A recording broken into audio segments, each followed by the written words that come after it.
Despite never having been ill before, I found myself being rushed to the hospital in an ambulance, hooked up to an IV in a hospital bed. My husband and my mother-in-law looked down on me with disdain. Even though we're supposed to be a family living under the same roof. What use is a wife who can't even do anything? I couldn't believe my eyes when I saw the divorce papers placed in front of me. My name is Maggie, and I'm 52 years old. After losing my parents in an accident as a child, I was raised by my grandmother. I was able to attend vocational school and fulfill my childhood dream of becoming a preschool teacher. I was leading a fulfilling life, but as I passed 30 without so much as a boyfriend, my impatient grandmother introduced me to my current husband, Tyler. Innocent in the ways of romance, I was captivated by his handsome appearance and the gap between his gentle exterior and somewhat forceful interior. As we were growing closer, my grandmother's health suddenly deteriorated, leading us to hastily get married and have the ceremony. Seeing me in my bridal gown, my grandmother passed away peacefully, leaving behind a small inheritance for me.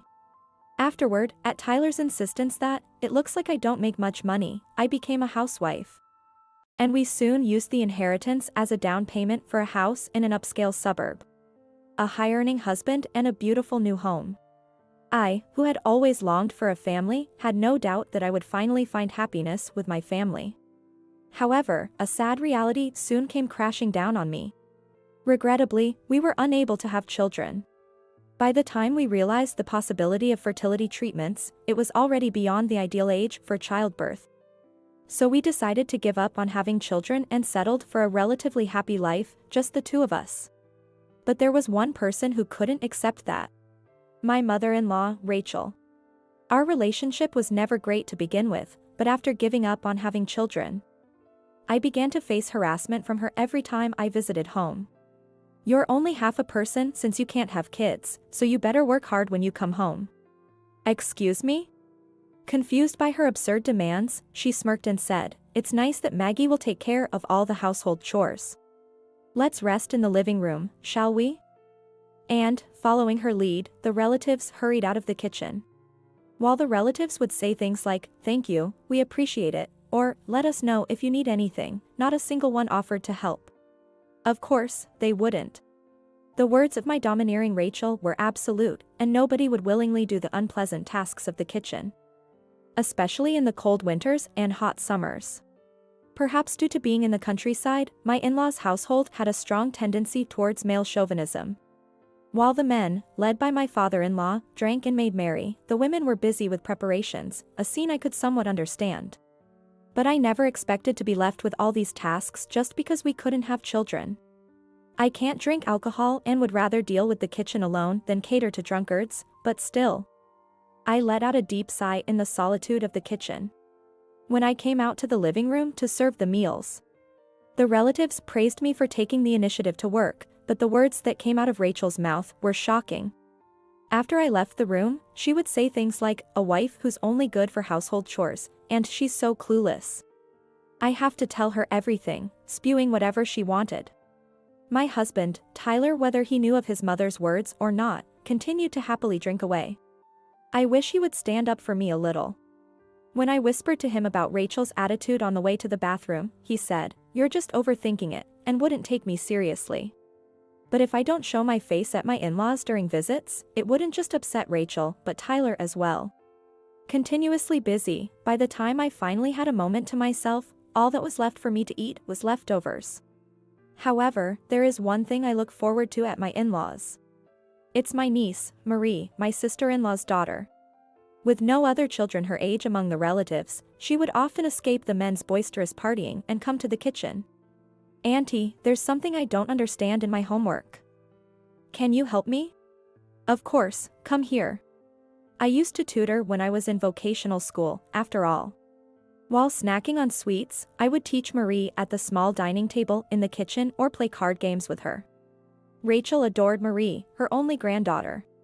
The other relatives also doted on her for her charm and intelligence, but she felt pressured by their high expectations. Even though I'm just a primary school student, they're telling me to aim for Harvard or become a politician when I grow up. It's so annoying. That's right. Your life is your own, after all. When I nodded in agreement, she smiled reassuringly. My dream is to work in a job where I can help people. But don't tell Grandma and the others, they're so nosy about everything." Saying that, she put her index finger to her lips and winked. She looked so adorable doing that. I can't help but wonder if our own children would have been like this. Rachel doesn't seem to like that Marie and I are close. But she probably holds back because she's afraid of upsetting her granddaughter by speaking out too much. I adore Marie, and she's very fond of me too. With her around, I was able to get through the tough times when visiting home. As time passed and Marie grew up, she began to help with the household chores that were dumped on me at my in-laws.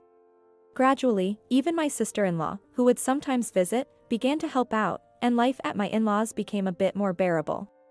It happened on a cold day. I was busy with the morning preparations when the phone rang insistently. "What now, first thing in the morning?" Grumbling, Tyler picked up the phone. "Maybe it's urgent business at work." "What?" Startled by his loud voice, I stopped what I was doing. "What's wrong?" "It's Dad." "What?" Apparently, my father-in-law had suddenly passed away. It seems he had a heart attack while going to the cold kitchen to drink water late at night. By the time Rachel found him this morning, he was already gone. Just a month ago, he was so healthy. In any case, Tyler and I rushed to his parents' house. The wake proceeded solemnly amidst the sad atmosphere. That evening, while I was busy tending to the guests, I noticed Tyler and Rachel deep in conversation in a corner of the room. Although I was curious, I didn't have the time to ask at the moment. I thought I could ask later and let it be for now. After the funeral, when we were relaxing at home, Tyler said, "I have something to discuss with you, is that okay?" His demeanor was different from usual, almost hesitant. "What is it? What's wrong?"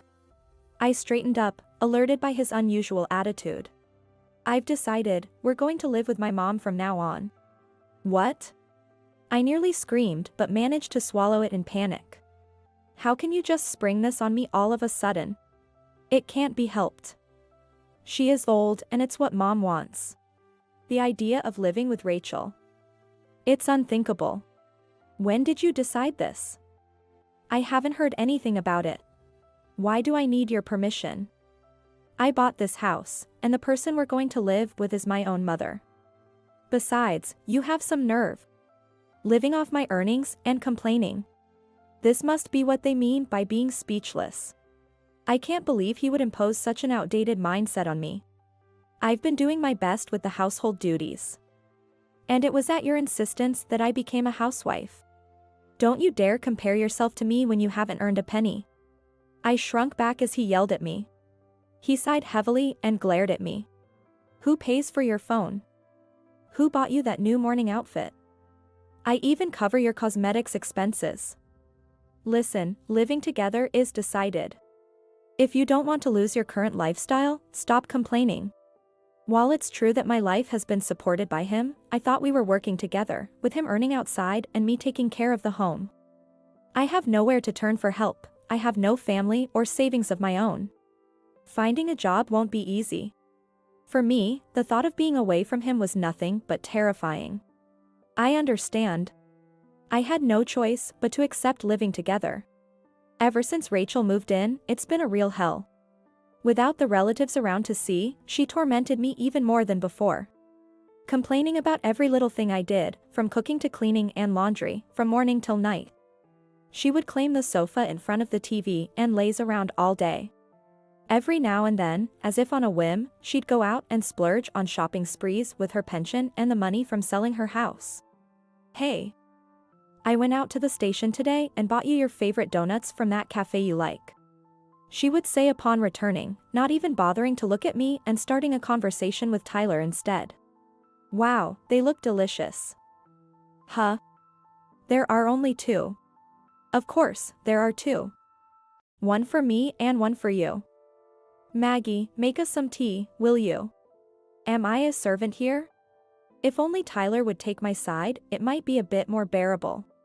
Ever since we started living together, he has been like a child. Believing and prioritizing everything Rachel says over his spouse. Even when I tell him about being at the mercy of Rachel's whims, he'd say, "Don't you feel sorry for my mom? Coming to an unfamiliar place all by herself? Try to be as kind to her as possible, as if it's my fault. Caught between a selfish, mean-spirited mother-in-law and a husband who does everything she says, I began to feel very alone. 3 months into our living together. As usual, after getting ready in the morning and seeing off Tyler, a sudden intense pain struck my stomach. Overwhelmed by the pain, I inadvertently sat down. This is strange, breaking out in a cold sweat. This is bad. Hello? Rachel. I mustered the energy to go back to the living room, where she was watching a drama while drinking coffee, and I tried to get her attention. Could you please hand me my phone over there? I need to call Tyler. Ha? Get it yourself. Besides, he just left for the train, so he won't be able to answer. She wouldn't even consider my urgent situation. My stomach is in extreme pain. I need a car to go to the hospital. For a stomachache? Don't be ridiculous. My son is working hard. Don't you dare bother him with such nonsense. Desperately, I reached for the phone and dialed 911. Soon after, an ambulance with blaring sirens pulled up in front of our house. What, an ambulance? Don't tell me you called it. Surprised by the unexpected turn of events, Rachel was wide-eyed. If I'm not allowed to contact Tyler, what choice do I have? How could you make such a big deal out of this? Unbelievable. Fuming with anger, she glared at me. As she did, the paramedics quickly put me on a stretcher and carried me away. Don't worry, we're taking you to the nearest general hospital. It had been a while since someone spoke to me so kindly. As I felt a moment of relief, my consciousness began to fade. When I came to, I was lying in a hospital bed. It was already dark outside, and there sat my elegantly dressed Rachel and Tyler, still in his suit, frowning beside me. According to Dr. Brandon, it seems I had developed a gastric ulcer. After Dr. Brandon left, having informed me of a week-long hospital stay, Tyler let out a deep sigh. You collapsed right after I left for work, didn't you? Is he concerned about me? A small glimmer of hope lit up in my heart. But I was gravely mistaken. Why didn't you call me back instead of calling an ambulance? Such an overreaction. What?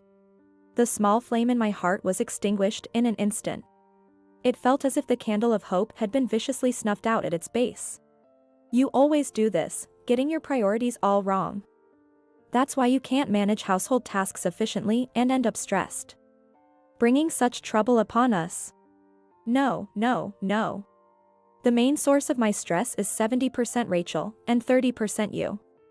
I said in my mind. I was too appalled to speak.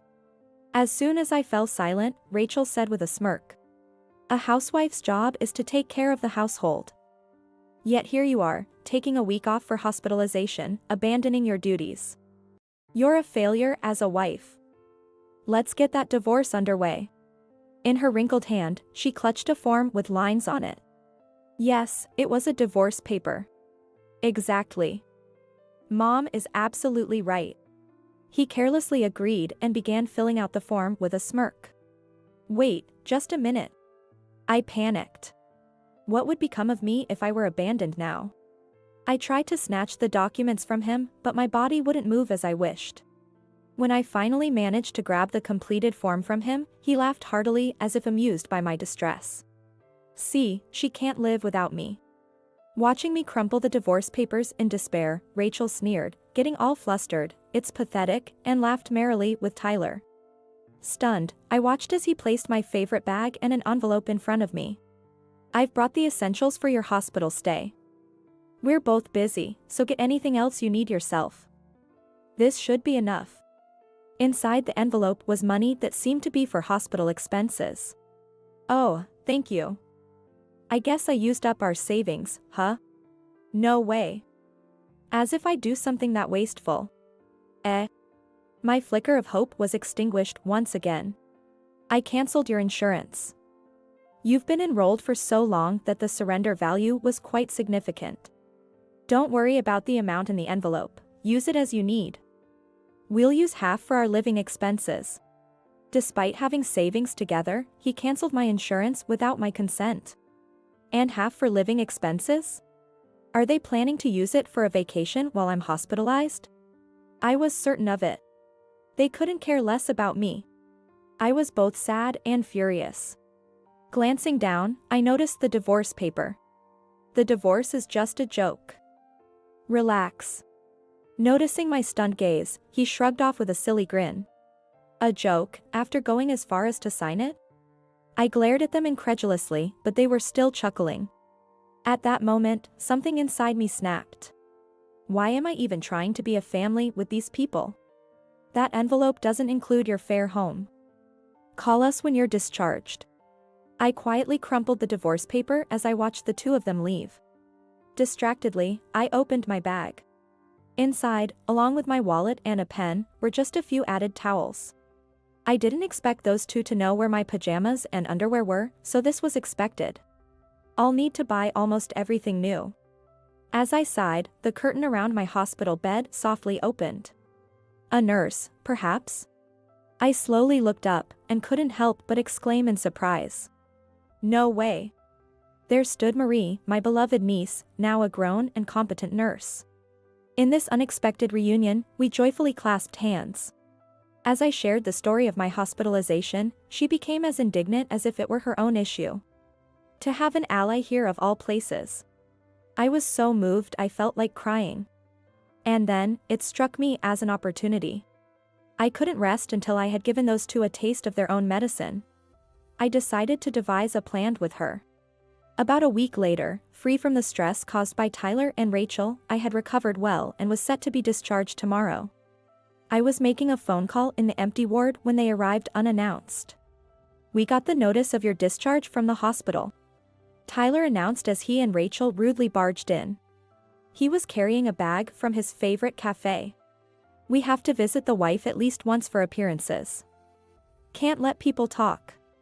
I took the phone away from my ear, placed it face down on the table, and remained seated on the bed as I expressed my gratitude. Thank you for coming all this way. Rachel and Tyler pulled chairs up to the bed and sat down. You've had enough rest. You'll need to start working efficiently again from tomorrow. What an abrupt greeting. As expected, the paper bag on the table held 2 donuts. While claiming it was a visit, none were meant for me. Why don't you go buy some tea from the shop downstairs? You can manage that much hospitality, right? Tyler took his precious time off to come here. I don't have any money left. I had to spend quite a bit on pajamas and underwear. As I shook my head, she clicked her tongue in clear annoyance. Not satisfied with just causing trouble by being hospitalized, you're even stingy about buying a single tea? What a lazybones. And I wonder who the real lazybones is? Just then, the curtain dividing the bed whisked open, revealing a smiling female nurse. Is it fun to bully your daughter-in-law in the hospital, Grandma? Rachel's face turned pale, her mouth open in shock. Of course. Standing there was her beloved granddaughter, now a working nurse. This isn't Marie's hospital, is it? How come you're here? I've just transferred to this hospital. It was quite a shock for me too. I was called in to help in this ward and then found my aunt here with a gastric ulcer. You don't even drink or smoke. I was skeptical hearing about it, but after witnessing your exchange, I'm convinced.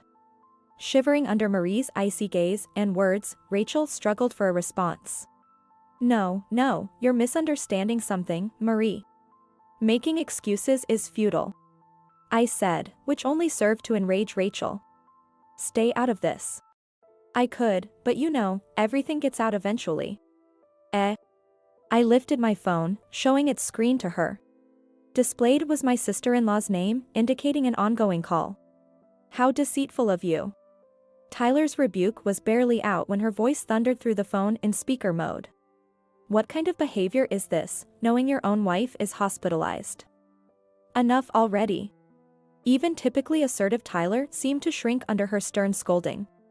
Both my sister-in-law and niece, in stark contrast to Tyler and Rachel, possess a strong sense of justice. Eavesdropping on the conversation between Tyler, Rachel, and me in the hospital room was a strategy proposed by my sister-in-law. Observing now diminished Tyler and Rachel, I hastily thanked her. Thank you. I ended the call and fixed my gaze on slumped Tyler. This past week wasn't just for rest. You filled out a divorce paper a week ago, remember? I accept it, let's get divorced. Eh? He gaped at me, surprised. Understandably. He likely never imagined a housewife with no job or home would willingly give up her current life. His dumbfounded expression nearly made me laugh. Seemingly offended by my reaction, he retorted, "With no job or home, what do you plan to do?" I calmly responded, "I'll work at this hospital." A nurse supervisor who lives nearby and knows Marie helped me get this job quickly after I explained my situation. I never expected to benefit from neighborhood connections like this. He scoffed, "You're not a doctor or nurse. How can you work in a hospital?" Then Marie smiled and gently explained, "Uncle, you really don't know anything. General hospitals employ various professionals. Not just doctors and nurses." Eh? Catching dumbfounded his expression from the corner of my eye, she winked at me. It was the kind of eye contact we used to share while studying or playing card games at my in-laws. I've secured a job as a childcare worker in the hospital's childcare facility for sick children. They have a dormitory, so accommodation won't be an issue, I declared with conviction. Rachel, speechless, placed a hand on Tyler's shoulder and glared at me, extending her wrinkled hand. "Don't joke around. If you're no longer my daughter-in-law, you'll have to repay all the hospital expenses." "No, I'll be keeping this. And as for the divorce settlement, I'll be sending you the bill later." Eh? Do you know about asset division? During a divorce, I can claim half of the assets we accumulated together. What are you saying? She trembled. Tyler looked at me in dismay and shook his head, but I just smiled back at him. Moreover, since the stress caused by you and your mother led to my hospitalization, I'll also be claiming compensation. We even have a witness here. Marie's icy gaze bore into Rachel. Unable to withstand the unexpected turn of events, Rachel and Tyler quickly fled the room. Left behind were just the two donuts. "Marie, you've always had a sweet tooth, right? It'd be a shame to waste these, go ahead and enjoy them." Handing over the paper bag, she nodded with the same bright smile she had as a child. The next day, I was discharged from the hospital and submitted the divorce papers. Subsequently, in exchange for not pursuing alimony, I received a substantial settlement for the division of assets. I later learned, possibly through Marie's supervisor, that Tyler and Rachel had become notorious in the neighborhood as the villains who sent their daughter-in-law to the hospital. As I was adjusting to my new life, Marie, who lived in the same dorm, kept me updated about the two of them. After that, they lived together for a while, but elderly Rachel couldn't keep up with the household chores demanded by her son, leading to days filled with arguments. She attempted to seek refuge with my sister-in-law, but having been disliked by her own daughter for years, she was promptly refused. Naturally, this became known to all the relatives, leading to a state of estrangement. Even the biannual family gatherings have since dissipated. As for me, under the guidance of younger colleagues, I'm finding fulfillment in the challenges of returning to work after a long hiatus. The affectionate reach of the children's tiny hands is incredibly precious to me. Marie and I, as colleagues and friends, sometimes enjoy tea together, though I may not have a family of my own. I cherish the dear friend who's like a daughter to me and the children who are as adorable as grandchildren. This is enough for me to feel truly happy. During nap time in the childcare room, I gently patted the back of a little girl, and her soft breathing began to fill the room.